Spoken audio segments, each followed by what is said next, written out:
বাংলাদেশ দলে সাকিব আল হাসানের গেছে যে দিন একেবারেই কি গেছে, কিছুই কি নেই বাকি। লাল সবুজের দলে সাকিব আল হাসানের দিন সম্ভবত ফুরিয়েই গেছে, আর টি-20 ফরম্যাট থেকে তো আগেই অবসর নিয়েছেন। তবুও দলের সাথে আষ্টে পৃষ্ঠে জড়িয়ে আছে টাইগার অলরাউন্ডারের নাম। সেই নাম এবার উঠে এলো এশিয়া কাপের প্রোমো ভিডিওতেও। শঙ্কার মেঘ কাটিয়ে আগামী ৯ সেপ্টেম্বর থেকে শুরু হচ্ছে এশিয়া কাপ। সে উপলক্ষেই প্রকাশিত প্রোমোতে সাকিবের ব্যাটিং ভিডিওর ক্লিপ জুড়ে দিয়েছে টুর্নামেন্টের সম্প্রচারকারী চ্যানেল সনি স্পোর্টস নেটওয়ার্ক, যেখানে সাকিবকে সবচেয়ে বড় স্টার হিসেবে তুলে ধরা হয়েছে।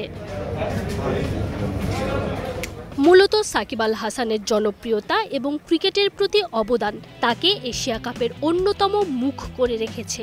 বিজ্ঞাপনে সাকিবের সাথে ভারতের শুভমান গিল, আফগানিস্তানের রশিদ খান, ভারতের জাসপ্রীত বুমরার মতো তারকারাও জায়গা পেয়েছেন। টাইগার পেসার মুস্তাফিজুর রহমানকে রাখা হয়েছে বিজ্ঞাপনের কভার ফটোতে। সবশেষ ২০১৩ সালে সাকিবের নেতৃত্বেই এশিয়া কাপে খেলেছিল টিম টাইগার। সে আসরে সুপার 4-এ ভারতকে ৬ রানে হারিয়েছিল বাংলাদেশ। শেষ পর্যন্ত ৬ দলের মধ্যে ৩ থেকে টুর্নামেন্ট শেষ করে সাকিবের দল। এবার অবশ্য টাইগার অলরাউন্ডারকে ছাড়াই এশিয়া কাপ খেলতে যাচ্ছে বাংলাদেশ। গ্রুপ বিতে তাদের প্রতিপক্ষ হংকং, শ্রীলঙ্কা আর আফগানিস্তান। Tanzim Oishi, star news.